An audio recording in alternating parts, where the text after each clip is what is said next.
All right, so are we drafting blue-red and blue-black day one? I really hope that take pans out. Those colors just look so much deeper than green and white. You've got to love Plunder the Trollshaws, which is the card draw with flashback. Well, and I love Rage into the Valley. I'm just like, what if I could just play That's what I'm saying. the like two the colors together that get the cantrip?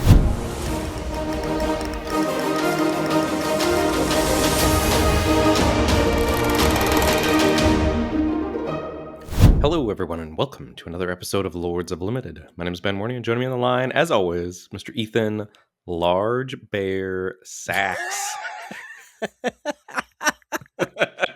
Got him. We're expecting that one. I've seen you with a few of these in your draft decks so far. You seem to be a fan. Yes, I am. This is the 3 and Golgari hybrid for a 5/5 with reach, trample, and haste. I mean, it's what the card says. It's not really a bear, but it is large and in charge, I will say. It's a very bear themed set. I think they're seeding it for a bear commander deck or something. I don't like. Maybe they come up at the end. Like I said, I reread The Hobbit with my son. Got about 2/3 of the way through until his interest fell off. I don't remember bears being so prevalent. That's sort of my big overall note. Is like this doesn't really feel very. Hobbity. Make me excited. Like Lord of the Rings, I feel like they really nailed a lot of the sort of iconic things, and this I feel like. I don't know, things are getting not quite like things that were very prevalent or like just a common or things that I don't barely remember are like, and this mythic legendary, you're like, who? Like, it's all over the place for me. How did it hit for you flavor wise on seeing the spoiler? I mean, it's been a long time since I've read The Hobbit, but I mean, the stuff that I would have expected to be in there is in there, like the heavy, like Smaug, the Black Arrows, you know, the characters, some of the events, the old fat bear, big bear, little bear, second bear, fourth bear, like iconic bears of all various shapes and sizes. Yeah. Okay. Yeah, that's my take. But I'm excited to be. I mean, we're not like going in blind, but we are sort of skipping 2 steps of our usual preset cycle. We skipped previews because the full set was already spoiled last week, and we're skipping our sort of first impressions because there was no early access on Magic Arena, and neither you and I were able to pre-release this weekend.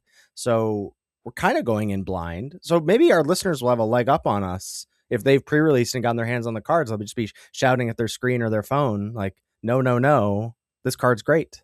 No chance. I've studied thoroughly. I feel prepped, ready to go. Also, we did a practice draft and you played out games from our practice draft. We're locked. That's true. I did do that.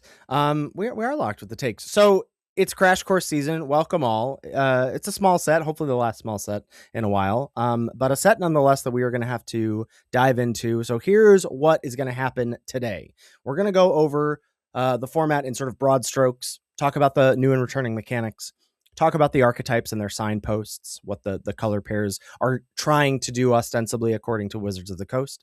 Then we're going to get into our impressions. So we have each been charged to come to the episode with 5 format truths being, in parentheses, in quotes, italicized, whatever. But these are our what we expect to be defining features of the format. We have graded every card, every common and uncommon in the set, but we will not be doing a card by card grading set review here. We're going to really try and be painting or pointing out the cards that we think are important. So after we do our format truths, we'll talk about the colors, their identities, how we expect those to play out, and what top uncommons and commons exist from each of those colors. Then we'll round things out with some sleeper cards, maybe some notable omissions, any wrap ups, and call it a day. Ben, are you excited to go on a journey, an unexpected party journey with me to get the treasure from Smaug? Absolutely. Always, my friend. Always. Let's do it. All right. Let's chat about the Patreon first real quick. Patreon.com/Lords of Limited is where folks can go to give back to the show if they so choose. 2 perks over at the Patreon. One is access to our Discord, which is getting a facelift. hopefully this week. That's my hope, is that we can get this thing thrown out this week. We're going to be doing a facelift to the Discord, which I'm very, very excited about. Been talking to our mods in there about how to just make it a place that fosters even more conversation.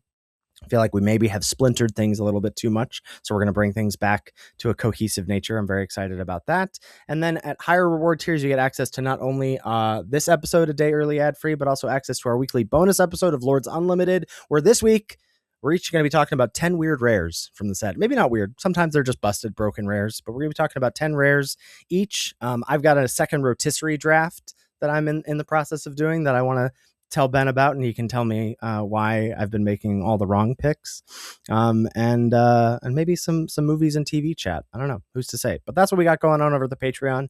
If any or all of that sounds of interest to you, head on over there and see how you might be able to support the show. And we want to shout out our new patrons the first week that they join. So this week we're welcoming Derek, Tristan, and Russell. Thank you, thank you, thank you. We really appreciate your support. Truly cannot say thank you enough. All right, Ben, kick things off with some new mechanics. What do we got going on in Hobbit?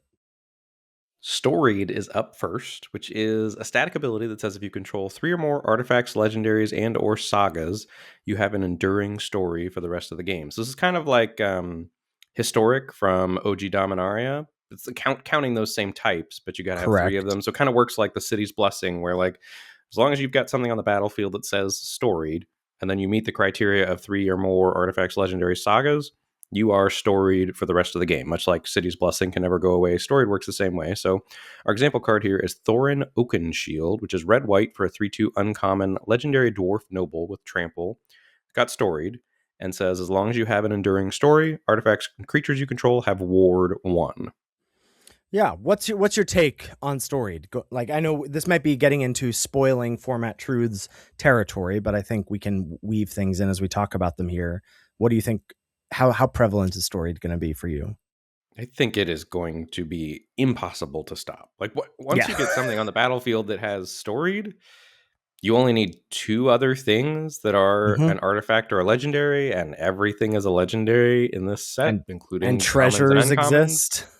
Treasures exist. Equipment is a theme in red white. Some of the legendaries create equipment for you. Like, I think it is going to be trivially easy to turn on storied. And I think worth noting that it's contained in the Jeskai colors, like black and green. I do not think really care about storied. It's primarily going to exist in red, white, and white blue. Yes, because of white, but it is red white's theme. Correct. Yeah. Next up, we have Recruit, which is Connive. So anything that says Recruit is draw a card, then discard a card. If you discard a non-land card, like Connive, you get a +1/+1 counter. Recruit gives you a 1/1 white human soldier creature token. So, for example, we have the Queen of Dale. This is a mythic, 1 and a white for a 2/1 legendary creature. Whenever an opponent casts their first non-creature spell that each turn, you recruit. It seems like a powerful mythic. Yeah, for sure. I mean, it doesn't seems more skewed towards constructed, I guess. Like, they point a removal spell at this, you get to recruit once. Yeah. But I mean, recruiting, very good. I think this is an interesting twist on Connive. Certainly more powerful than Connive, I would say. I would rather have a 1/1 than a +1/+1 counter generally. I don't agree. You don't agree? I don't agree. I think this is worse than Connive. I think looting is great, but I think this is less powerful than Connive. Is my take. Okay. Well, we're gonna agree to disagree and see who's right then. I like recruit quite a bit as a mechanic, and I like blue white as an archetype. Doing the recruit go wide thing. You like blue white? Shocking, I know. And you'll never guess what color pair I like in this set. What's next? Next up, we've got hone counters, which is, I think, a much more minor theme, which is every hone counter on an equipment gives +1/+0 to the equipped creature. So there's going to be an assortment of cards that put hone counters on equipment. And notably, the hone counters don't change the equipment. They just literally give +1/+0 to whatever the equipped creature is. So we've got Sting Bilbo's Sword, which is 2 for a legendary artifact at rare. It's an equipment. It's got Flash. When Sting enters, put a hone counter on Sting for each creature target opponent controls. Attach Sting to up to 1 target creature you control. and it's got an equip cost of 3. So Sting will literally only be giving your creatures +1/+0, but you can just get hone counters on other equipment that does other types of stuff. Okay. Also, I think this should count double for Storied. It's artifact and it's legendary. Ooh. That is not how it works, but no, it's not. No double counting, no double dipping there. A couple returning mechanics. One, the goat adventures are back. Bilbo, where are you off to? I can't stop, I'm already late. Late for what? I'm going on an adventure. Very flavorful, of course. These are split cards that let you play the permanent side and skip the adventure, or you can play an instant or sorcery adventure, and then when you do, the adventure goes into, or the card goes into exile as the adventure resolves, and then you may cast the permanent side of it, with timing restrictions, etc. But you may cast it like as if it were in your hand. Yeah, adventure is excellent. I think it's extremely exciting that it's coming back. It's extremely flavorful that it's coming back, and I'm here for it. Yep, agreed. And lastly, we've got Amass coming back, and this time we're amassing our Goblin army for the Hobbit. So you're going to amass Goblins X, which is going to tell you to make a 0/0 Goblin army creature token, unless you already control one. So you always have exactly one Goblin army, and then you put X +1/+1 counters on it, where that's how many amass Goblins X you did. So let's say you amass for the first time and it says amass 2, you're going to make a 0/0 army token, put 2 +1/+1 counters on it. And the next time, if you amass 1, you're going to add a +1/+1 counter to your already existing Goblin army token. But there's ways to sacrifice, get rid of it, etc., so that sometimes you can get value instead of just ultimately growing this 9/9 Goblin army, although that is also a way to play the mechanic. For sure. Yeah, it's interesting that like the play pattern of this mechanic, if you didn't play during Lord of the Rings or during War of the Spark, where Amass was originally printed, like it's just an interesting play pattern of do you want to go tall with this thing? Do you want to try and get rid of your 1/1 or your 2/2 before you amass again because the extra body is good? Similarly, trading off with your opponent's amass tokens is like sort of like, do I want to trade off with this 2/2?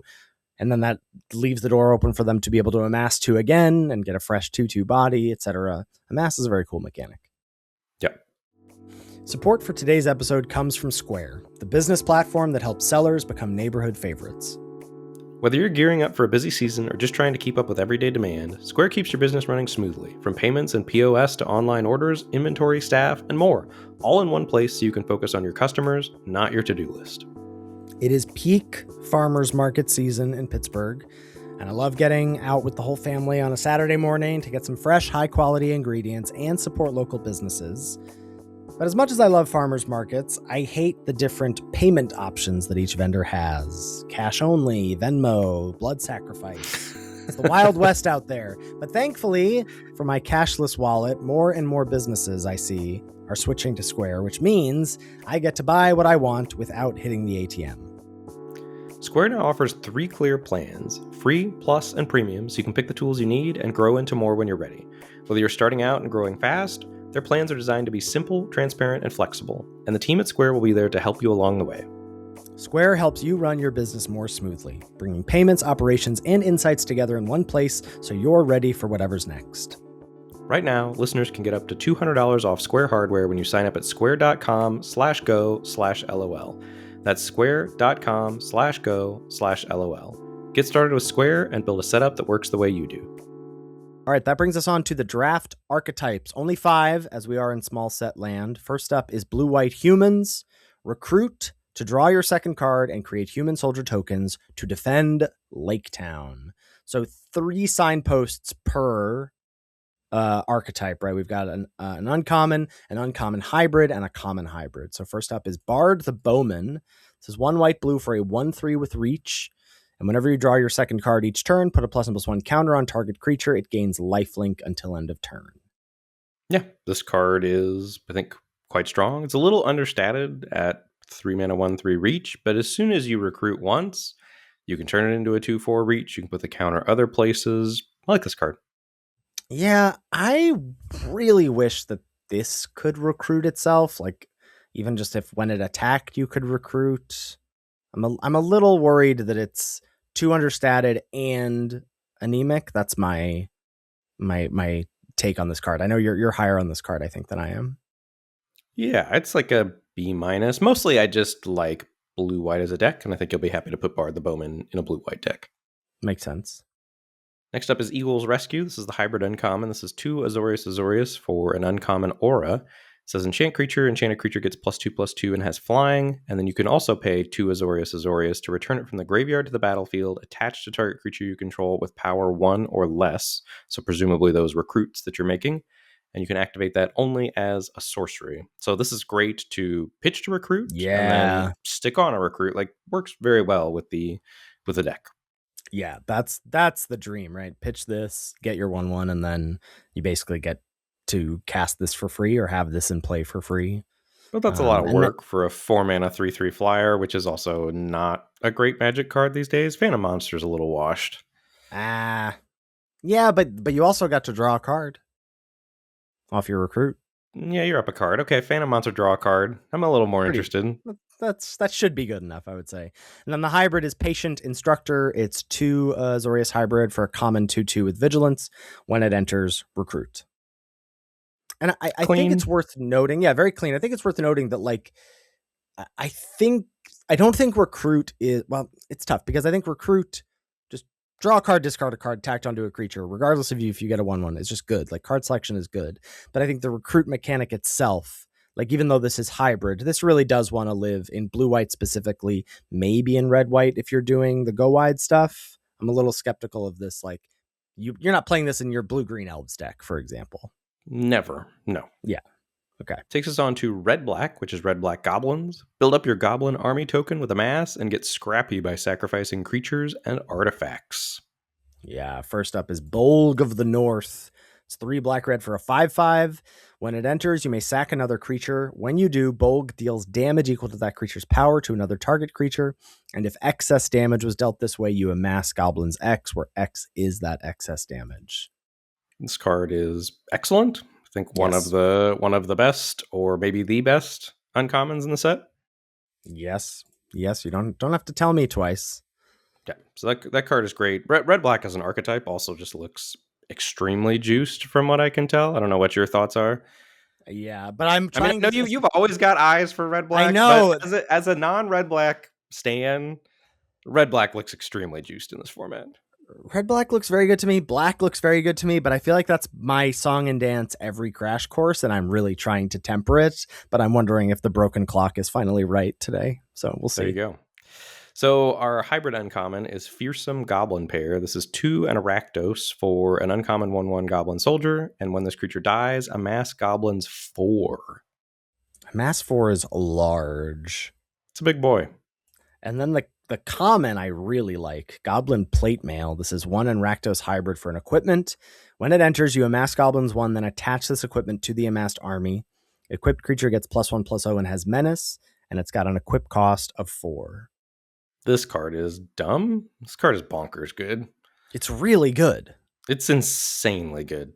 Yeah. Like, it reminds me of, what was the equipment in Final Fantasy? Dragoon's Lance, right? That was a job select, gave the thing +1/+0 and flying. But that was an uncommon. But it had the same equip cost. The same equip cost because this gives menace. Like, this is going to make your giant armies very difficult to chump.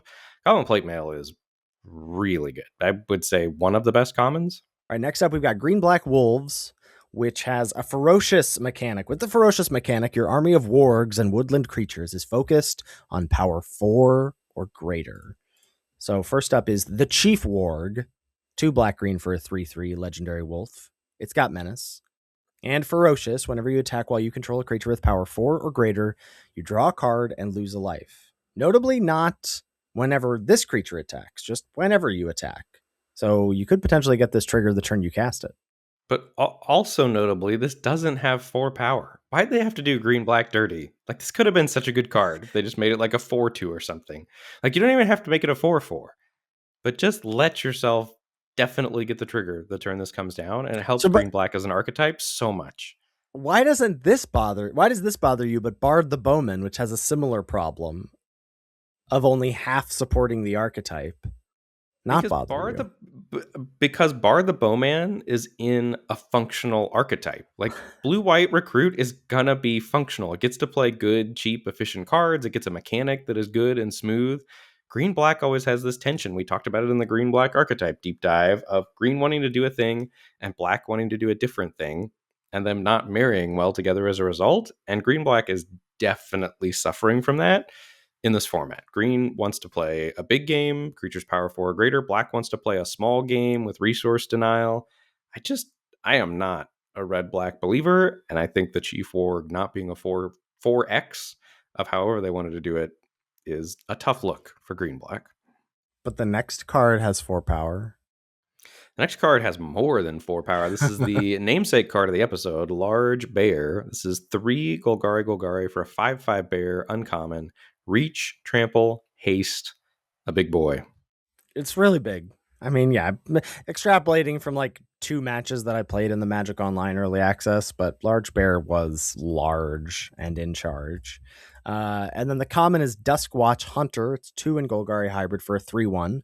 This creature can't be blocked by tokens, and when this creature enters, put a +1/+1 counter on target creature. So could dump the counter on itself, and boom, there's your 4 power creature. So you curve Duskwatch Hunter into the Chief Warg, attack, get your card. Profit. What's not to like? What's not? I don't know. You tell me. You're the one hating on it. I just think that theoretical curve out is not going to happen always all the time. Coming from somebody who has been playing blue-black ninjas a lot in the old Neo planar cube. Like cube. I've had some very streamlined looking ninjas decks that have rolled over and died because I've mulliganed twice into non-functional, like, can I please just get one of my 6/1 drops so that I can curve into a ninja? Like, curves just don't work the way that you imagine them. When you do go Duskwatch Hunter into Chief Warg and your opponent does nothing, it'll feel great. But any game that you go 3-drop unopposed into 4-drop unopposed and have attacks is going to feel great. I just think this is super vulnerable disruption. I'm not here for the green-black archetype. Well, that's interesting. I think I'm higher on it than you theoretically, just because I think black's cards are really good. I think green's cards are pretty good. And I think Ferocious might just be a red herring. Like, Ferocious might happen or not, but I think you might just have good cards from each color. And I don't know. I would buy. And maybe this is a real, like, you got to do greater than the sum of its parts stuff, but the card quality looks like generically good enough. No. He's out. I was like, initially you were selling me, and I'm just thinking about some more of the black cards. The black cards that are good want to go in red-black. But what if your black deck is just black-green deck is basically just black cards? That's not selling me on green-black as an archetype. That's selling me on black. You get to play black. And I agree. One of the 2 decks you get to play black in. Yeah. All right, what's up next? Next up, we've got Red-White Dwarves, which tells you to collect legendaries, artifacts, and sagas to empower your storied strategy and gain enduring buffs. So we saw Thorin Oakenshield already. That is the card that was our storied example. Red-White 3/2 trample storied. Gives your things Ward 1 when you have an enduring story. Then we've got Bifur Melodic Rider. This is Bifur. Bifur for the real ones out there, yeah. How do you know? I know. Because I'm a true fan. I'm a true fan. Sounds like an audiobook reader to me. Bifur Melodic Rider, 4 and Boros for a 4/5 uncommon dwarf bard who is storied. When Bifur enters or attacks, put a +1/+1 counter on target creature. As long as you have an enduring story, if an ability of a dwarf you control triggers, that ability triggers an additional time. Is this good? This is terrible. It's 6 mana 4/5. Put a +1/+1 counter on something, and then if you're storied, twice, which you should be by the time this comes down, then you get to do it twice. That's still not good enough in a deck that looks like it's going to need to go fast. Yeah, and the common is Nori, Teller of Tales, 1 and Boros hybrid for a 2/2 legendary creature dwarf bard. When it attacks, target attacking creature gains first strike until end of turn. I really don't. This is, again, like, I feel like I'm in, I don't know, Groundhog Day territory, but the red-white signposts do not look good to me. I would agree. I mean, Nori is good. Nori's going to make all the equipment that buffs power more powerful for whatever you want to have first strike.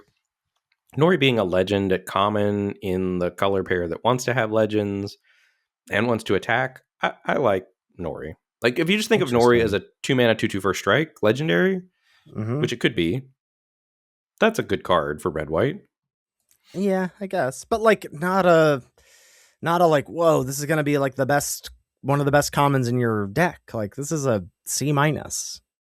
Sure, but if we look at, that's the problem with the format so far, is that if we look at everything, red black, we're like, yes, yes, yes. And every other color pair, we're like, okay, like maybe.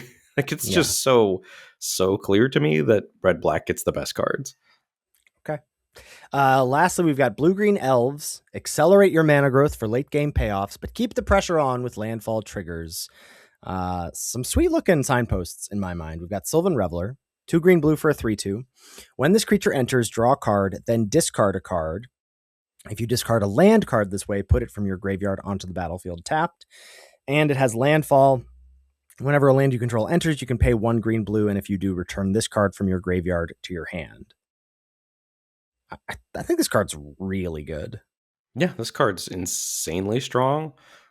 This has like Rogue Refiner vibes to me. The like, I mean, that was a 3-mana 3/2 that drew a card, but like, it's 4-mana 3/2. If you have a land, it draws you a card, and then you can get it back after you trade it off.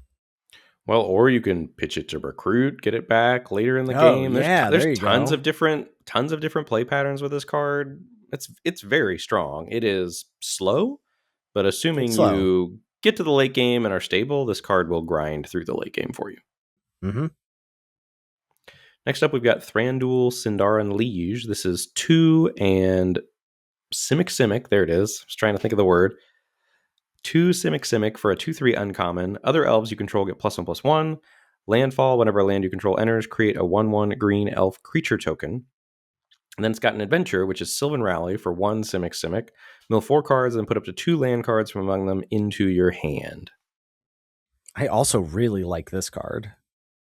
This one's really strong too. The adventure probably not getting cast too often, but better to have the option than not.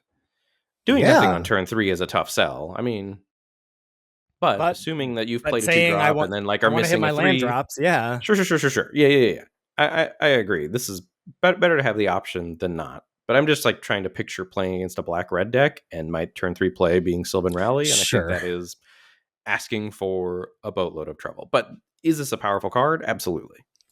And then the common is Mirkwood Nurturer 2 Simic hybrid for a 3/2 Elf Ranger. When it enters, return up to one other target permanent you control to its owner's hand. If you do, put a +1/+1 counter on this creature.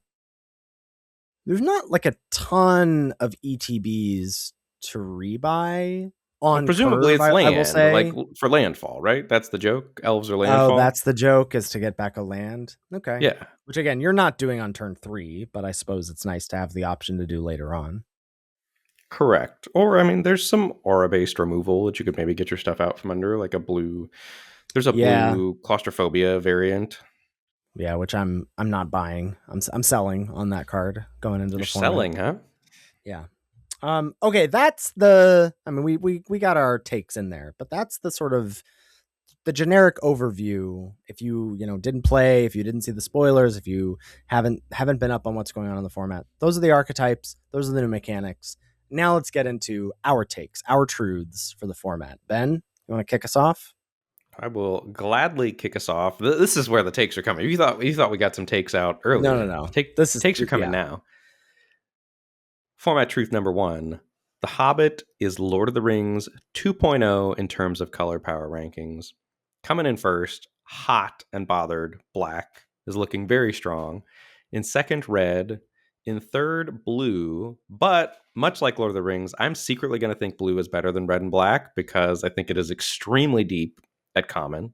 In fourth, white, and in true Lords of Limited fashion, bringing up the rear, green. Love it. I can see it. I have some. I think my impressions initially were slightly different, but perhaps slightly different because I have desires. They're tainted by what I would like the format to be rather than what the format might actually be. And I do think the take of like the maybe the pillars of the format being potentially black and blue seems right to me. Okay, Like those I are like the that. two deepest colors. I mean, red's also not shabby. It certainly looks like a Grixis format to me in terms of depth at common, non-common. Yeah. Well, we'll talk about it when we get to our notable commons.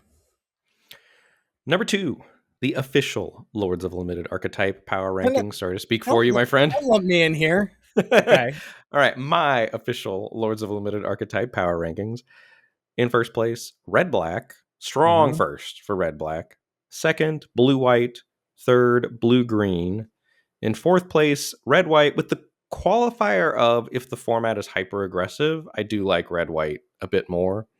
And then I think bringing up the rear, green black, much as I alluded to when discussing the cards earlier, I think this suffers from what we discussed in the green black deep dive. I think green is wanting to do something totally different than black, and I do not think black's best cards want to get paired with green's cards, and I don't think green's best cards want to get paired with black's best cards. Like, I think black very much wants to do the goblins, the sacrificey, the grind out value, that type of game, and I think green very much wants to play an elves matter blue-green landfall rampy strategy. Yeah, I agree. I think black green is probably going to look either like a heavy green deck, like it's going to look like an elves deck with black removal, or it's going to look like a Rakdos deck with some green support. Like I don't think it's going to be a fusion of the two colors. Yeah. Which is that's not a great sell, because then that means the one color that you're trying to be primary in has to be extremely open. Yep. Yeah. So number 3, narrowing in on one card here to talk about a broader point, which is we didn't like Lightning Strike in the previous set, Marvel Superheroes. Pinecone Strike is broken, is my third format truth, which is 1 in a red for an instant, choose one or both, deals 3 damage to target creature. If that creature would die this turn, exile it instead.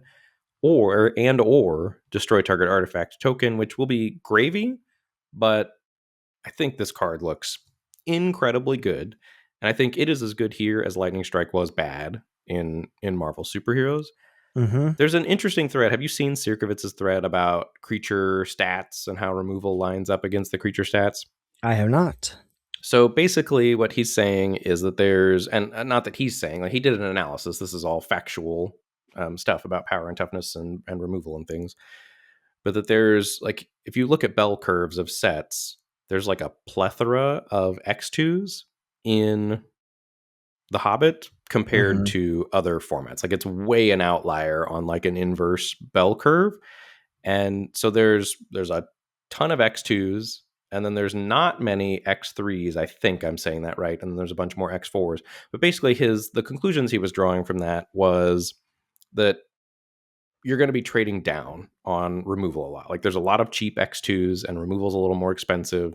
So it basically sounded like he was pitching, hey, we might be in like an Ixalan type. He didn't actually say that, but that was kind of what I was remembering and drawing away from it, because that was the first format we started podcasting, and we valued removal, but the removal was too expensive. And really, you were supposed to play stuff like One with the Wind on your 2-drop and just try to, cheese your opponent out with your 4/4 flyer. I don't quite agree with Sierkowitz's takeaways, but what I do agree is that I don't think there's quite as much of a pinch on cheap interaction as he thinks, but I think the cheap interaction is going to be great. And I think worth noting, I think it's very interesting that there's a lot of cheap X2s and just a lot of X2s in general running around. I think where removal sits in this format, I like this take a lot. I think how removal sits in this format is going to be matchup dependent potentially. Like I could see there being decks where 1-for-1 removal is great, and I could see matchups where 1-for-1 removal does not get the job done. Like, and there are bombs running around, or like bombs / like archetype engine cards at higher rarity, at rare and mythic, that you're going to need to answer. But then like the trinkety recruit and amass stuff, you're like, I don't want to point anything at those. Correct. Yeah. Like I think blue white's going to play a pretty resilient game against targeted removal, but Pinecone Strike, if you just look at that list of uncommons, Pinecone Strike crushes everything. Like Sylvan Reveler, you thought you were going to be recurring that from the graveyard. Nope. You tapped out on turn 4 for the Chief Warg, hoping to get a card draw trigger. Nope. I'm trading 2 mana for your 4 mana. Like Pinecone Strike looks so good. Nice. Number 3, we are back to Blackjack Theory, and you want your deck to be hot. Love it. So for those of you who weren't around, Blackjack Theory was we were talking about just individual cards mattering. I think this was during Edge of Eternities that we floated this. Yeah. But you were trying to count, basically like in card counting, some cards get a +1, some cards get a 0, and some cards get a -1 until you're trying to figure out if the deck is hot. And so we were saying, like, basically cards that matter are +1s, cards that are good, like in the right home in your deck, but are not premium cards, are 0s. And then cards that actively don't really belong or you don't really want in your deck are -1s.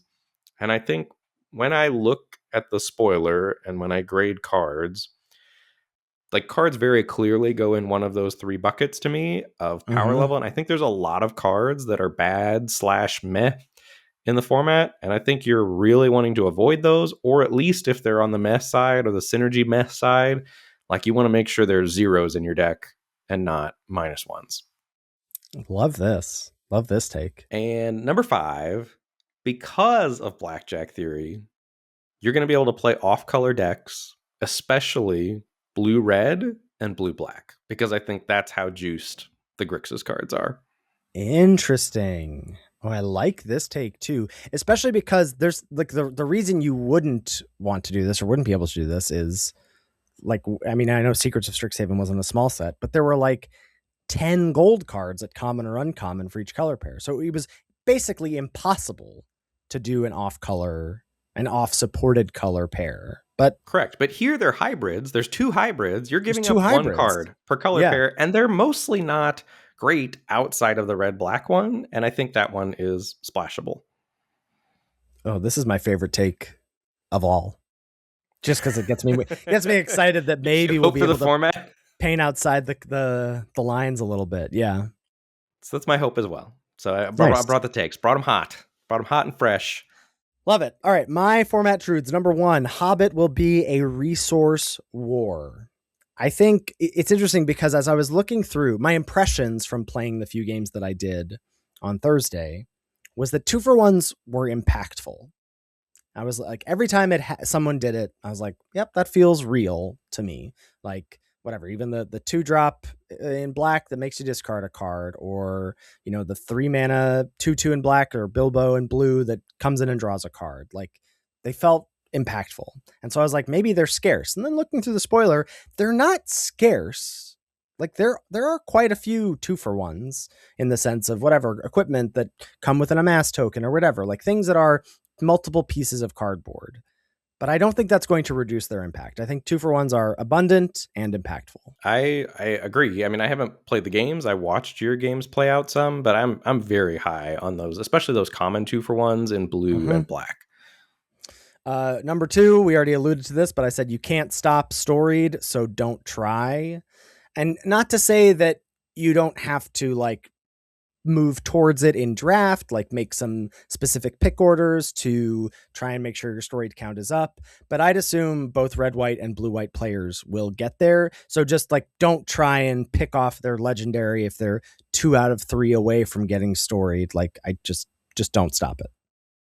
Correct. Unless it's something you already wanted to kill, in which case it's gravy, but yeah, definitely not with the intention of stopping storied. Number 3, I said looting is great. 1/1 tokens are not. That's where I think we disagree quite a lot. Like, I'm very happy that recruit exists as a looting mechanic, but I think 1/1 tokens are worse than +1/+1 counters. Like, as I was looking at the creatures, I was thinking like, would I rather, it's not always the case, but like the blue 3/1 flyer, would I rather that could be a 4/2 flyer or have a 1/1 on the ground? I think I'd rather it be a 4/2 flyer if I could. Really? So yeah, those are my takes. So can I pose this back at you? Which is Fabricate was basically a similar mechanic that didn't involve looting, but let you choose +1/+1 counters or 1/1 token. With Fabricate, more frequently you would choose the 1/1 token, right? That is true. With Fabricate, you would do that.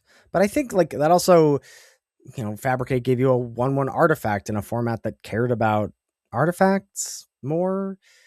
I don't know. And I think blue-white cares about the recruits. That would be what I would pose back to you, is that I think from what I've seen of white, I don't like the way white looks. But if white is going to be good, it certainly seems like there is going to be a go wide recruiting strategy. Like there are several mass pumps in white, Yeah, the several two ways white to make your recruits relevant creatures, that kind of a thing.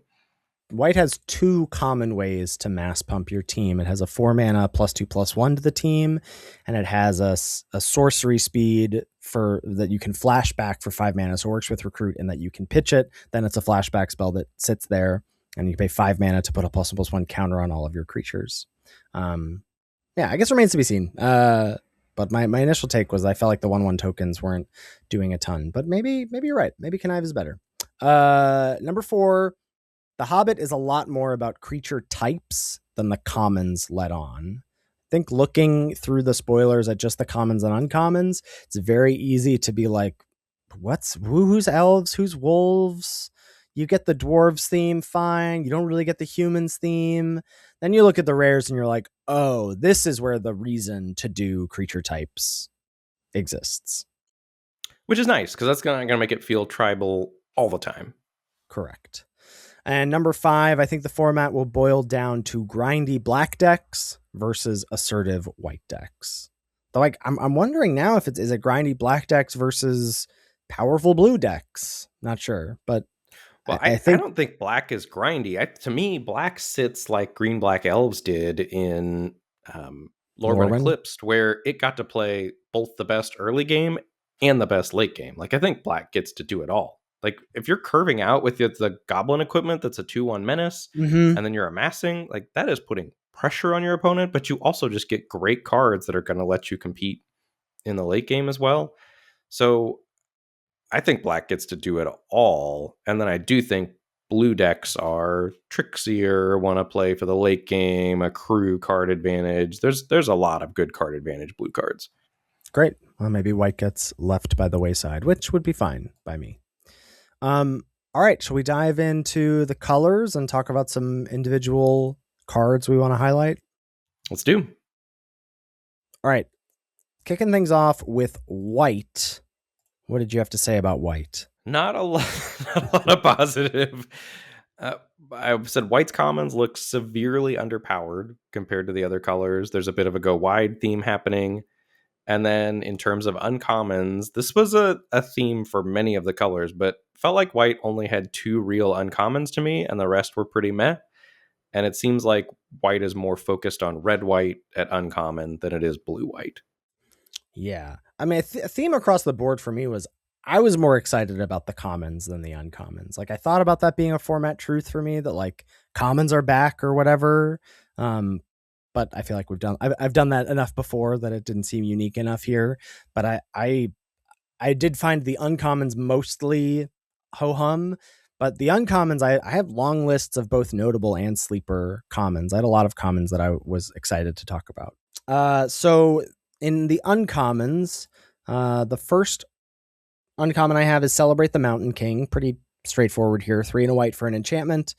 When it enters, for each opponent, exile up to 1 target non-land permanent that player controls until this enchantment leaves the battlefield. And when this enchantment enters, recruit. Yeah, that card is absolutely premium. It's one of the best uncommons in the set, and I gave it my number 1 slot as well. And number 2, I have Eagle of the Great Shelf. It's 4 and a white for a 2/5 flyer. When it attacks, it gets +1/+1 until end of turn for each other creature you control. It's a big boy. Definitely a payoff for having gone wide. Tough to kill with 5 toughness.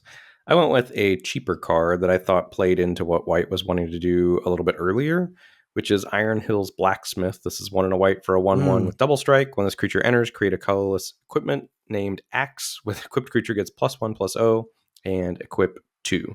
This is giving you 2 pieces of cardboard. This is giving you something that likes to wear equipment. It's giving you something that's going to be around for story that is impossible to get off the battlefield. So I like Iron Hill's Blacksmith. I do too. I wanted to talk about a third one, an honorable mention card here in the Mountain King's Return. There was a lengthy discussion about this card during preview season with the Lord's Limited Discord, and I feel like it's worth talking about because it's a little hard to unpack. So it's a saga for 2 and a white. Chapter 1, you recruit. Chapter 2, return target creature card with mana value 3 or less from your graveyard to the battlefield. And Chapter 3, put a +1/+1 counter on up to 1 target creature. So, like, let's say you do have you pitch a 3-drop or a 3-drop has died, and you you get that back with the second chapter of this card. What this card is getting you is a loot, a 1/1, that creature, and a +1/+1 counter, which is, it's a lot. It's a lot of juice from a 3-mana play. But that if you have the 3-drop is such a big if that's why I left this off my list. Yeah, it's not worth missing on that to me. Yeah. Be real like bad. it's a disaster if you don't have a 3-drop in the graveyard. Right. You just can't play it. Well, I mean, you could get a 2-drop back. That would be fine. But yeah, but like having cards nothing in the graveyard at that point in the game, like you have to have it in your hand to be able to pitch it. Correct. I don't know. It is a powerful card. I'm sure you can build your curve in such a way that you have a lot of 2s and 3s, and this is a good card for you. I just think you have to do work, whereas these other 2 cards that I picked require no work. Correct. No assembly required. All right. Notable commons for white. It's a tough look. I settled on just one, which is Magnificent End. 4 and a white for an instant, deals 3 damage, or deals 5 damage to target creature, costs 3 less to cast if it targets a tapped creature. I ended up putting that on my sleeper commons list because I don't know. I'm worried that white is so aggressively slanted that this card isn't going to be as good, but that argument is never really holds water for this kind of effect. It's probably just good. This is white's common removal spell, like full stop. That's it. Right? That's all it gets. Yeah. Like that's why I put it on there. Ultimately, like each color got about 1, or one that it seems functional. And I think they need to go on the notable commons list. I'm surprised that you don't like Ardenville Tactician 2.0. Velvet Wing Butterflies is the 2 and a white 2/2 flyer, and it has an adventure, Gaze and Wonder, 1 and a white instant, tap 1 or 2 target creatures. I will be really surprised if this card isn't good. I think it's kind of homeless. I think there's been power creep, first of all, and it is less good than Ardenvale Tactician. I think it is a 2/2 versus a 2/3, which is relevant. And I think it doesn't have types. There's not adventure payoffs here the same way there were in other formats. Like, is it going to be fine? Probably. It's hard for me to imagine wanting to pick 4 copies of that card and feeling good about it. And I'm sure like the data is going to come out and I'll eat my words or whatever. But as of right now, I don't love that card. Not high on it. Okay. Think it is fine. And if it had types, maybe, but it missing types is also not a great look for it. Okay. Is that in your top commons? It is, yeah. This is Okay. the white card that made its way into my top commons list. What's going on with blue, your fave color? Blue, super deep at common. It's got a good mix of creatures, card advantage, interaction. It's got great synergy with recruit. At uncommon, unfortunately, only really 2 real uncommons again, and maybe not even 2, because I was kind of high on that 6-mana counter spell, and then after doing the draft and never wanting to pick it, I was like, that must not be very good. I don't actually want to pick it out of a pack of Magic cards. But there's only really 2 real uncommons, and I was not impressed with blue at uncommon, but very impressed with it at common. It's interesting. Like, I like 3 of blue's commons, and then I think it falls off a cliff. I mean, and there's only 10 or 11, but like, I'm a little worried because blue seems like it's pulled in different directions somewhat. Like, I see there's the draw 2 stuff, which like is sort of supported by recruit, but I think blue only has like 2 recruit cards. Then there's a lot of the blink stuff. You notice that? A lot of like exile 2 things you control, but like other than Bilbo, are there good blink targets? It seems to slant, like it seems to want to be aggressive in some ways without having aggressive threats. I'm a little worried about what blue has going on. Like, I see the power level of the top cards, but then in terms of what those second and third tier cards are doing, I have more questions. That checks out to me, but I think the fact that it gets a very clear 1, 2, 3, or maybe the list is even slightly longer than that, that's way better than what white gets, I think. For sure. All right, so blue uncommons. Number 1, the namesake character of the story, Bilbo Luckwearer. This is 1 and a blue for a 1/1 halfling rogue. It can't be blocked, and whenever he deals combat damage to a player, draw a card, then discard a card. He's also got an adventure, Burglar's Plot. This is the old switcheroo. 4 and a blue for a sorcery adventure. Exchange control of 2 target non-land permanents that share a card type. They did it. They finally made Switcheroo playable for me. They just Yes. tacked it on for free to a looter. Absolutely. This card is, I think, the full package. Yes, I totally agree. And the joke here is to, you exchange your 1/1 recruit token for their best creature. Yes, and I think not a joke. That's a good thing to be able to do. For sure. So yeah, Bilbo is great. Very excited about Switcheroo, and I think good that Blue gets a way to get something very problematic off the battlefield for free, basically. Yeah. All right, number 2 for me in Blue's Uncommons is Old Fat Spider Can't See Me. This is 2 and a blue for an enchantment saga. Chapter 1, target creature you control gains hexproof for as long as this saga remains on the battlefield. That's mostly flavor text-ish, I think, if this is coming down any sort of reasonably early in the game.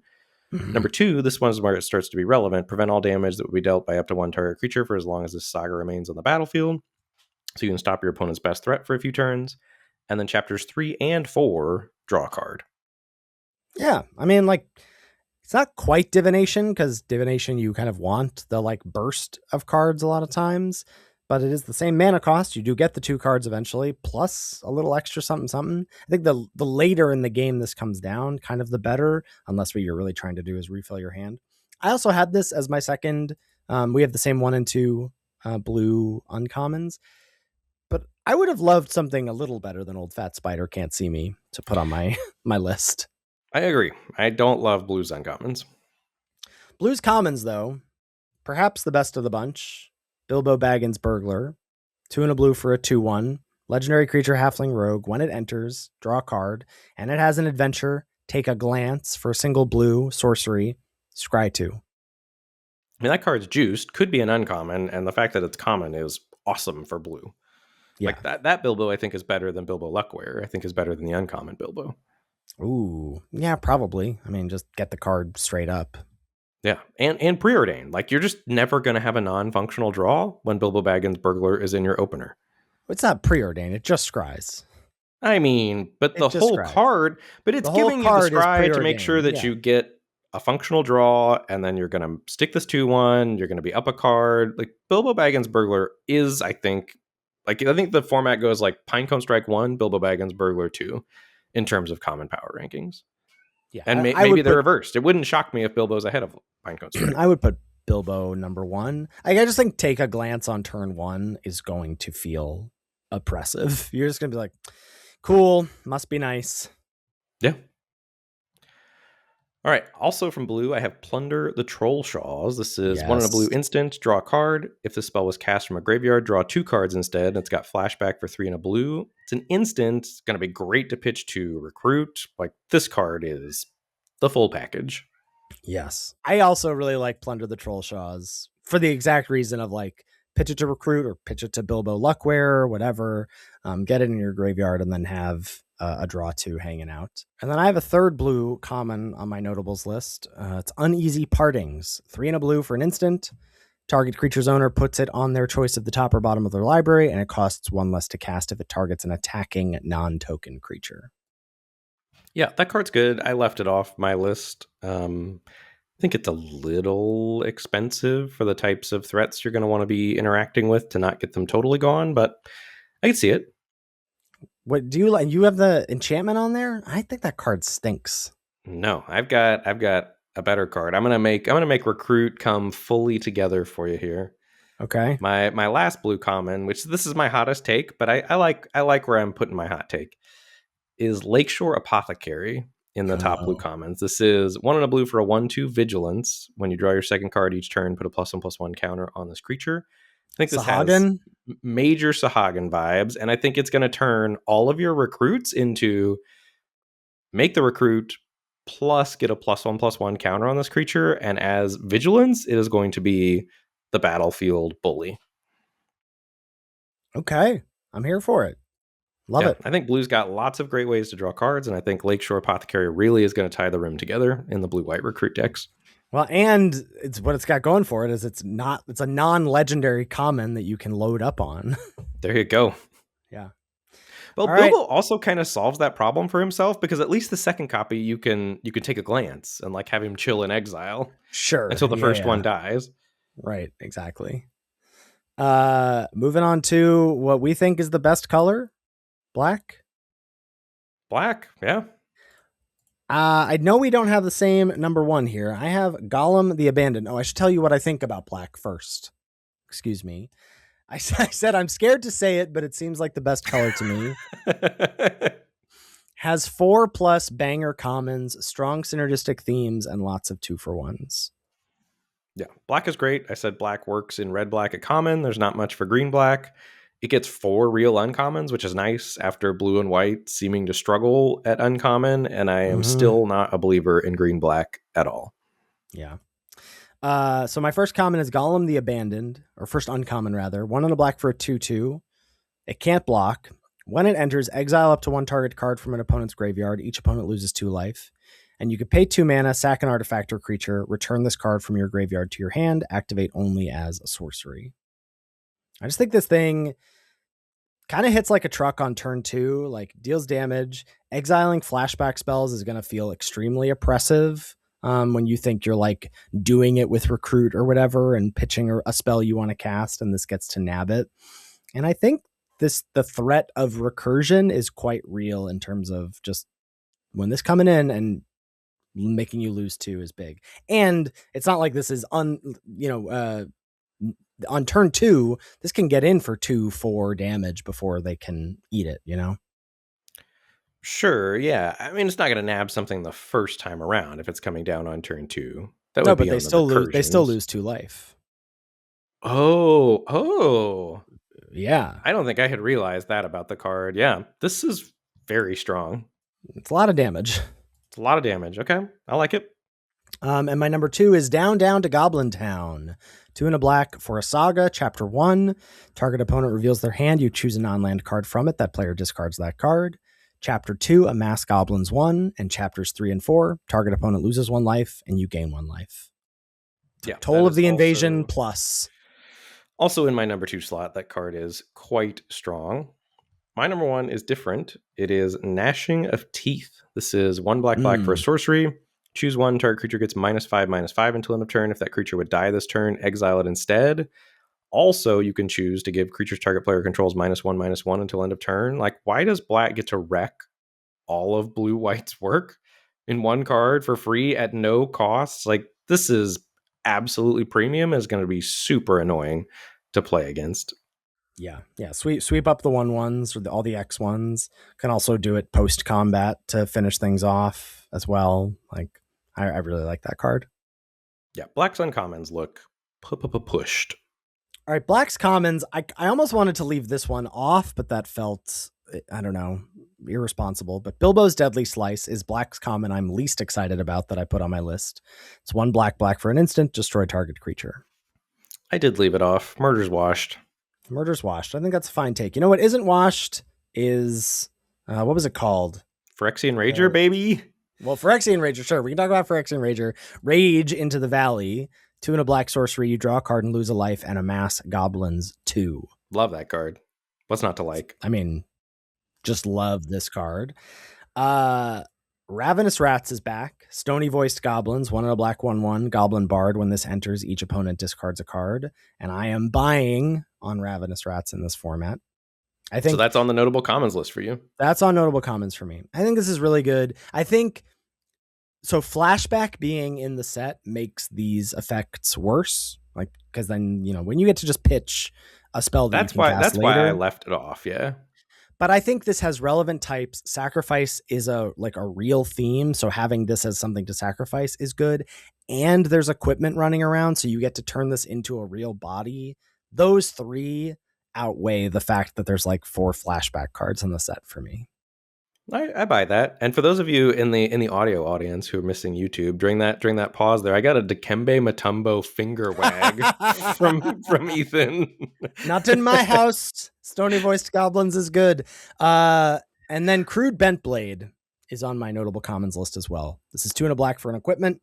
When it enters, target opponent sacks a creature of their choice. Equipped creature gets +2/+1, and it has an equip cost of 2. You're going hard on the black commons. I think this card's really good. I mean, what was it? Curse of the Black Mages from Final Fantasy was they sack a creature and you get an 0/1 mage. Yep. this has very similar vibes to me. And like, and the formats are very similar in that I think I was originally thinking that card wouldn't be good enough because there's job select tokens running around. Like there were all these tokens. And so how could this possibly be good? And it just was. And yes, sometimes they're going to get to sack a 1/1 recruit or an amass 1 token. Fine. I still have a real card. And the times where you get a real card from this and you have this equipment is just going to feel backbreaking. That was what I put Crude Bent Blade in my sleeper commons, and I posed the question of, is this better than the murder variant? I think it is. I think I want the first copy of Crude Bent Blade over the first copy of Bilbo's Deadly Slice. It's interesting.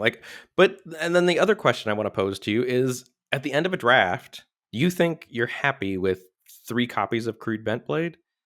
That's a harder one for me to say yes to. I think so.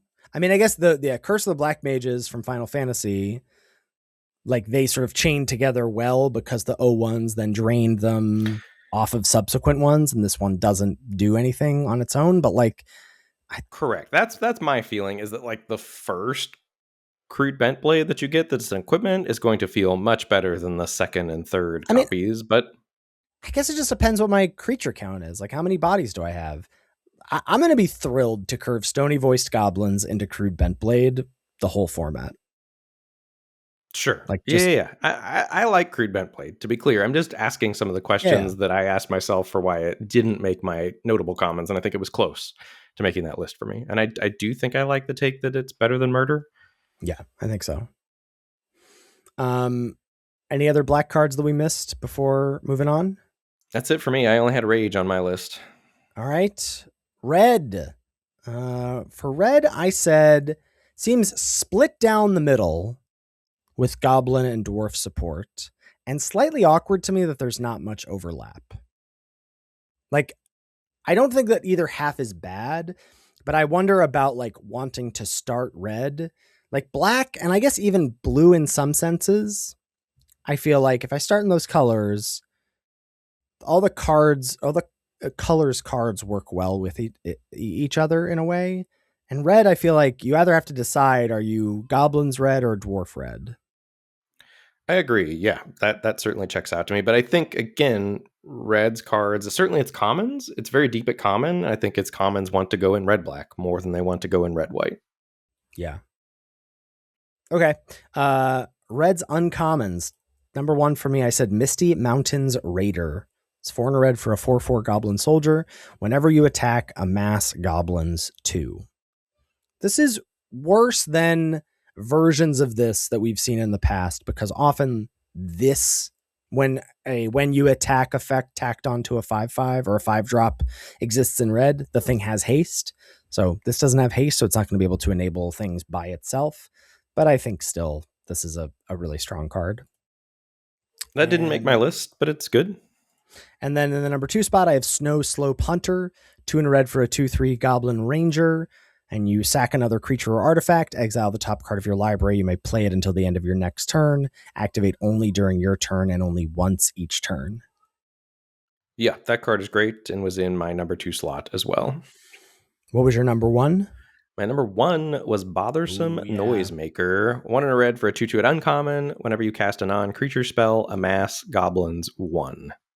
Yeah. I think that card is just an efficient little 2-drop package that is going to be extremely annoying until you get it off the battlefield. Mm-hmm. Red, much like black, though, again, has 4 to 5 real uncommons. Like, just a way deeper roster of uncommons than blue and white got. Yes.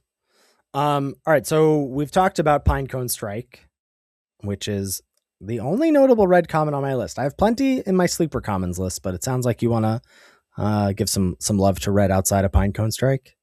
I only have one more, which is Goblin Town Flunkies, which is 1 and a red for a 1/1 haste. When this creature enters, amass Goblins 1. So, and that's just because it's multiple bodies for red-black sacrifice? Correct. And multiple bodies for wearing equipment. If you're excited about Crude Bent Blade, it's multiple bodies to wear your Crude Bent Blades. Mm-hmm. This type of effect is pretty historically great, and an effect I like a lot as a Magic player. Yes. I'm excited to talk about the sleeper commons. But let's move on to green, which I said I said trample is the scariest thing that green brings to the party. Green has stats, but with the amount of amass and 1/1 recruits running around, trample is what will really push it over the top of those little 1/1 tokens. Yeah, you're definitely going to need trample. I didn't love green's commons. I think green black's a very tough sell. I do think blue green gets some good stuff at common and some great stuff at uncommon. Green's uncommons as mono green are a woof for me. Like, I agree. did not love green's uncommons, and I'm pretty down on green overall in a shocking Lords of Limited twist. We're due. We've been loving up on green this year, I feel like. I think we're due to say green's a stinker. Yeah, I had a tough time with green's uncommons. Number 1 I said was Bjorn's Hospitality. This is 1 and a green for an enchantment. Landfall, put a +1/+1 counter on target creature you control. And then for 7 mana, you can have this enchantment become a bear creature in addition to its other types, and gains this creature's power and toughness are each equal to the number of lands you control. Yeah, that is fine. I don't love it, don't hate it. And then in the number 2 spot, I gave it to Old Fat Spider. 4 GG for a 6/7 reach, can't be blocked by creatures with power 2 or less, and whenever this creature becomes the target of a spell or ability an opponent controls, draw a card. This is a good card. This could be a common by today's standards. Yeah, I mean, it is a good card. Once you stick it on 6 mana, it's going to be very annoying. For sure. Yeah. I left that off my list. We've got actually 4 different green uncommons here. Number 1 for me, I thought this was a pretty clear number 1, so I'm surprised to not see it on your list, is Troll Negotiations. The 2 GG sorcery, put 2 +1/+1 counters on target creature you control, then it fights target creature and opponent controls. Double hunt the week. So much instant speed removal. Like, can you, like, just casting this, you really just have to pick your spots for this. And I would just much prefer this to be cheaper and less counters. I don't like, we had Hunt the Week like 10 years ago. Then we've sort of graduated to Hunt the Week now costs 3 mana. And now we're back to, okay, but it's Hunt the Week, but you get a second counter. I don't care. I'm scared to cast this into open mana. I agree, but oftentimes as the game's developing, people are tapped out. And I think, like, if you and your opponent are each going 2-drop, 3-drop, and your turn 4 play while they're tapped out is kill your thing, make my 3-drop into a 4/5 or whatever, and then it's got 4 power and is hard to kill for my ferocious stuff. I don't know. I like Troll Negotiations. It's probably the right top uncommon. I'm just so down on it. I agree. I don't love greens uncommons. My number 2 is Woodland Weavemaster. This is 1 and a green for a 1/2 vigilance. Whenever another elf you control enters, this creature gets +1/+1 until end of turn, and you can tap to add X mana of any one color, where X is this creature's power. Spend this mana only to cast elf spells and activate abilities of elf sources. You're never taking this as your like reason to draft elves.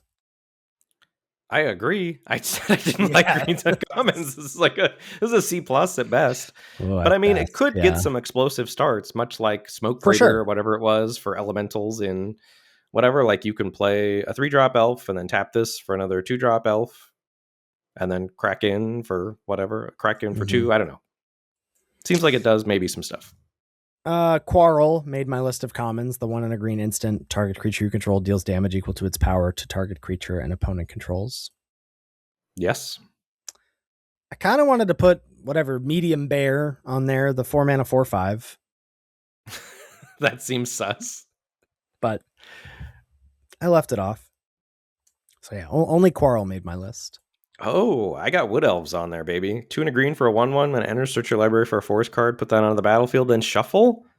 This made my notable omissions list. Boom. Notable omissions? Wow. And tell me why you don't like an elf with types that gets a land that the archetype cares about landfall? I just think this is a stinker of a card. I think 3 mana 1/1, get a forest. I guess maybe green blue will care about it, but green blue's definitely going to care about it. I don't know. And green black isn't necessarily going to want it, so you're going to get it. But does that make it a notable common? I think if green blue is any good at all, Wood Elves has to be a good card, right? I guess. I do not like where this sits on the curve. I don't know. Maybe this is a terrible take. I'm basically this base it off of just the games that I played, but playing Wood Elves did not feel good. But I did not Did have not it in feel green relevant. blue. Yeah. Yeah. But I had it in green black, not green blue. So caveats there. And obviously extrapolating from one match of Magic as well. But I just didn't like the card. Okay. I assume Goblin Plate Mail's on your list as well. You better believe it is. Yeah. Can we talk Sleeper Commons? We can talk Sleeper Commons. I also, before we get to Sleeper Commons, had a general thought, which was maybe contrary to yours, but the commons are largely uninspiring past the top 10. And I had a hard time getting to 10 that mattered. Yeah, I had a different take. I think the commons were far more interesting than the uncommons. Like the uncommons for a lot of the colors, for green and white for sure. I could have been like even blue. Blues aren't great. And even blue. But the commons, I had like 4 from each color that I'd be like, at the very least, I'd like to talk about this, was how I felt. Sure. Yeah. Which I don't know if that means that they matter or not, but they were much more interesting cards to me. Or seemed like there seemed to be cards where I was like, is there potential here? Whereas with the uncommons, I was like, I don't think there's any potential here. All right, so talk to me about Sleeper Commons. Okay, let's start with, I don't have these in color order, so we're just going to bop around. I want to talk about Tidings of War. This is single number red, 1 on my list as well. Single red for a sorcery, amass goblins 1, and it has flashback for 3 in a red, and if you cast it from your graveyard, you amass goblins 3 instead. There's just a lot of really cool 1-2 punches with this. Like playing it on turn 1 is good. Curving it into Goblin Plate Mail, now you're attacking with a 3-2 menace. Or curving it into your 2-drop, your like 2 mana 1/1 plus amass 1. Well, then you're attacking with the 1/1 that has haste, and now your amass has haste because it already existed. So like Tidings of War on turn 1 is actually good. Plus, are you in red white and you pitch this to recruit, and then you just have a real thing sitting in the graveyard? I just think this card is good. I agree. Also, speaking of uncommons, neither one of us, I feel like we should at least shout out the black uncommon. That's the Putrid Leech, the 1 on a black 2/2, where you can pay 2 life to give it +2/+2. That easily could have been on the top black uncommons lists, and was very difficult for me to decide between that and Down to Goblin Town. Yeah, that card is very good. I agree. You're up. Give me a sleeper. Warg Tactics. This is 1 and a green for an instant. Choose 1, destroy target creature with flying, or put a +1/+1 counter on target creature you control against trample and hexproof until end of turn. Finally, they reprinted hexproof. No more of this indestructible nonsense. We got hexproof back. Yeah, and at 2 mana, like you'd play that trick, and I think when you need it to be plummet and it kills a smog or whatever, that seems very strong. I agree. I like that. This isn't really a sleeper. I just think this is gonna be a player, stir up trouble, single black sorcery. As an additional cost to cast it, sack an artifact or creature or pay 4 to destroy target creature. The tools are there for this card. Like sometimes it's like maybe you just want one of these in your deck. Like I think good black decks can run multiple copies of Stir Up Trouble happily. I agree. I think that is going to be a banger. Speaking of Warg Tactics killing Smog the Great Calamity is on my Sleeper Commons list. This is 5 red for a 5/5 flying legendary dragon at common. And it's got an adventure, Spew Flame, 4 in a red. Spew Flame deals 5 damage to target creature. This looks like the real deal to me as far as finishers in a control style deck. Like red-black is going to get like a big heavy hitter after like a top-end removal spell that'll be the 23rd card. And I think Smog could be truly excellent in like an off-color blue-red type deck. Like I think that might actually be its best home. There was in Duskmourn, I think it was a 5 mana deal 6. And then if you had Delirium, you got to like do the red draw card, like exile the top card of your library. You can play it until the end of your next turn. This is 5 mana deal 5, draw a 7 mana 5/5. It's really good. I think this is really good. This is like the definition of a sleeper common. Like, yeah, it's not going to be good as the cheaper ones because it's expensive. It's a little clunky, but you're never going to be happy to have Spew Flame cast against you. No, I don't think so. Yeah. Next up for me, continuing to sing Black's praises. I just have all of Black's commons that I'm going to talk about today. Front Porch Sentries. 1 on a black 2/2. When it dies, target creature an opponent controls gets -1/-1 until end of turn. It's got types. I think this is going to be annoying. This like eats recruit boards for breakfast. Like trade with an X2 and then pick off a 1/1. I think Sentries is good. Like Sleeper is probably not right because this is probably going to be appropriately rated, but I like this card. Dory, Bearer of Friends is up next for me. This is 2 in a red for a 3/2 legendary dwarf at common. It's got trample, and when Dory enters, create a treasure token. 2/3 of the way to storied with this card. 2/3. So if you 2-drop into Dory, you are an enduring story. I really like this card, and I'm curious about how splashy this format is going to feel. I think not. Like, there's fixing in treasures and in the like common Evolving Wilds variant that has like, what is it, halfling cycling. But I like your take more about like, it's not going to be splashy or soupy. It's just going to be easier to get into the 5 non-supported color pairs. Well, and I think the other thing I would say for a point for why I wouldn't anticipate it being splashy is I think a lot of the power is shoved towards the bottom of the curve. And you're not necessarily going to want to splash your efficient 2, 3, 4 drops. You want to splash cards like Smog or whatever, like bigger late game, heavier hitters that are single pipped. And I just don't think there are a lot of those types of cards. Another black common for me, Gollum Silent Slinker. 3 in a black for a 4/3 with Menace, and it has an Adventure of Meager Meal, which is single black sorcery. Put a +1/+1 counter on up to 1 target creature. Target player gains 2 life. I again played with this on Thursday. This is why I had a good experience with this card. That's why I wanted to talk about it. That it's not hard to slot Meager Meal along your curve somewhere. And that feels like gain 2 life plus buff your creature feels good. And 4 mana 4/3 Menace is a real threat that is tough to tussle with. I like both halves of this card. Yeah. And last for me, which I am not even necessarily sure I'm a believer in this card, not because I played with it, but just in the draft, I wasn't as excited about picking it up as I thought I would be, which is Bowside Wanderers. Bowside. It's got to be Bowside, right? Yeah. Bowside Wanderers, maybe 4 green, Bow, right? Bowside? Yeah. Bowside Wanderers. 4 GG for a common 4/4 Elf Scout. When it enters, look at the top 4 cards of your library. You may reveal a permanent card from among them and put it into your hand. Put the rest on the bottom of your library in a random order. And it has landfall. Whenever land you control enters, this creature gets +2/+2 until end of turn. I think this is going to be like fine top end. I don't think you're ever picking it aggressively in the draft. No, but it's power at common. It's a 2-for-1. Like, I still feel like even if my black and blue get their 2-for-1s at 3 on the curve instead of 6. I think this is a good card. I mean, if Wood Elves is good, this is good. Because like, what are you ramping to with your Wood Elves, you know? Yeah. Okay, what else do I have? I wanted to talk about Gandalf Wandering Wizard.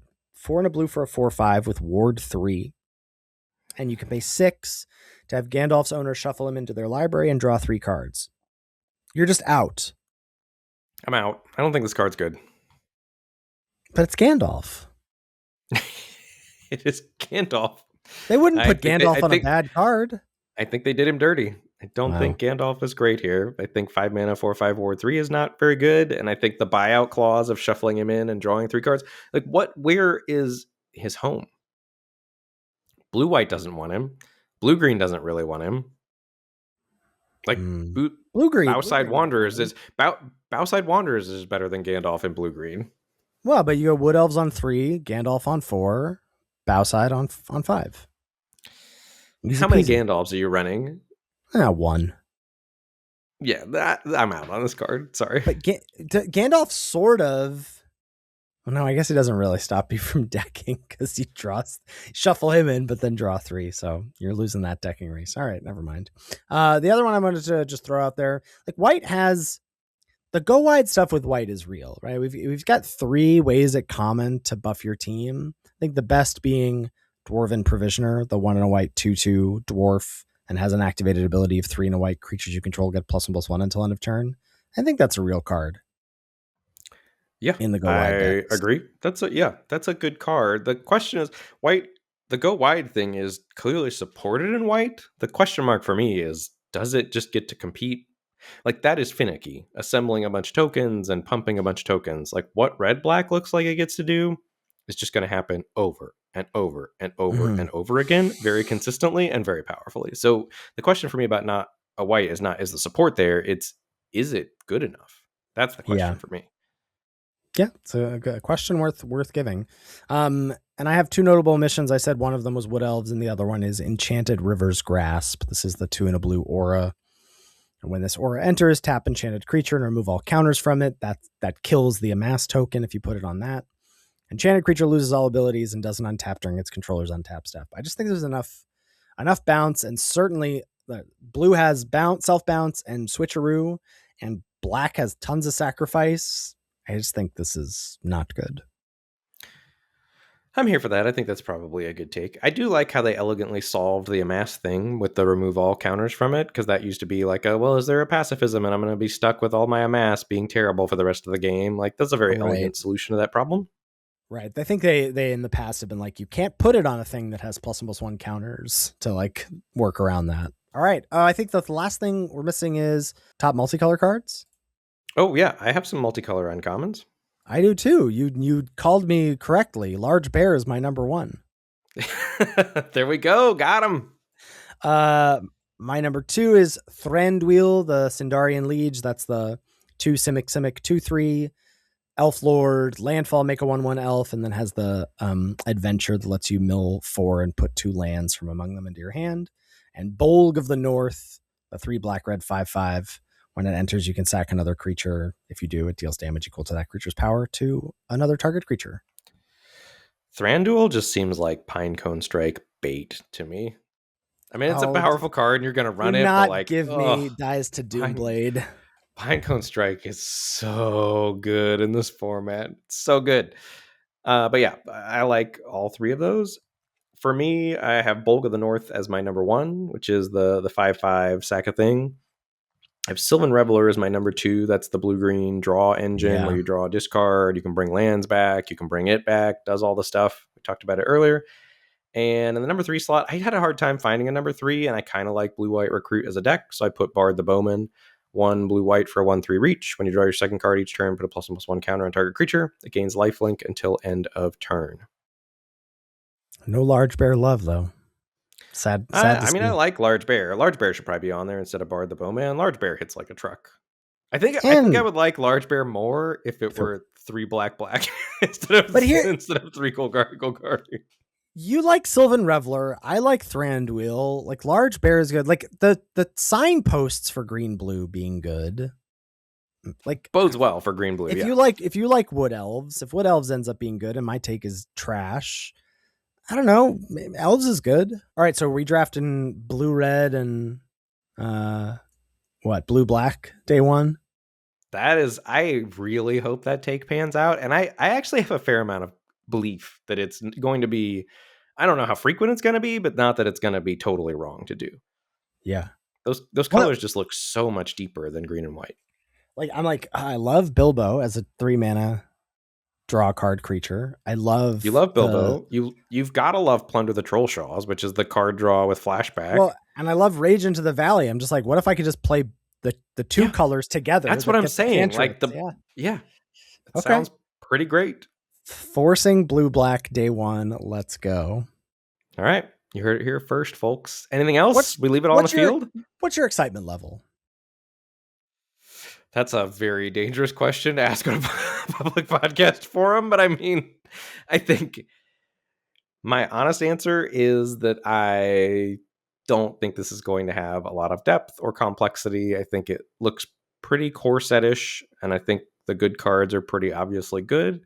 I think the potentially most interesting thing about it is those off-color decks and exploring what those look like, but I think small set, I don't think this is going to have tons of depth or complexity. Yeah, not going to be a ton of hidden stuff. I am excited to draft Grixis colors week 1 until proven otherwise. Well, sure. And red black looks like a very fun deck. Like I could see the drafts being kind of boring, but the gameplay being interesting or whatever. But yeah, I think I am lukewarm on going into it so far. I mean, I will be jazzed to draft a new format on Tuesday. Always will be. But I think more my concern is not about the initial drafts. It's about the depth and longevity of the format. Yeah. Well, we only have to play it for like 2 weeks or 3 weeks or something before we start getting previews for Reality Fracture. Yeah. So, are you pick 2ing or are you picking 8ing? I'm pick 1ing. I'm gonna be pick 1ing for life. You're pick 1ing at a time. I've had enough pick 2 for a lifetime. Does not work for me. So I'll do I'll do the pick 1s. That's where I will be living as well. And we'll have all of our updated thoughts, and I think and probably a very clear picture of the format for next week's episode. Yeah, I will be jamming. School starts Tuesday. Also Hobbit release. It'll be a late night for me. I will be school, straight into marching band, straight into Hobbit drafts at 9:30 Let's p.m. go. Attaboy. Back sleep in the saddle. Great place as always to wrap us up. Thank you as always to Salty Pretzels for our intro and outro music. Make sure you give it a listen. You can find all of our content at lordsoflimited.com. Links to all of our episode backlogs, our YouTube channel, our Twitch streams, our Patreon page. All Lords of Limited stuff can be found on our website. If you've got any feedback about the show or any questions, shoot us an email at lordsoflimited@gmail.com. Thanks so much for listening, and we'll catch you next week for another episode of Lords of Limited. Thanks, everybody. See you later.